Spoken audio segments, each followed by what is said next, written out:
Merry Christmas season, guys!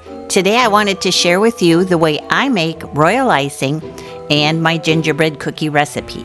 It's so easy and it takes just a few ingredients and you're on your way to having a delicious Christmas cookie.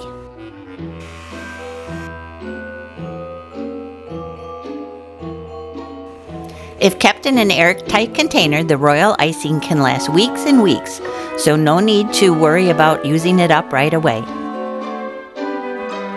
I'll make sure to link the gingerbread cookie recipe I'm using along with the royal icing recipe in the description box below.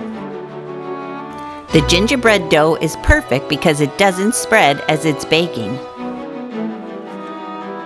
And it tastes just like old world German gingerbread. You can decorate your cookies however you like. I chose just to use a simple white piping line to pipe out the trees, and I made some snowflakes too. And then I finished them off with some white sanding sugar and pretty little white dragées for that festive flair. It's time to eat. Thanks for watching. Get the full printable recipe at kudoskitchenbyrenee.com.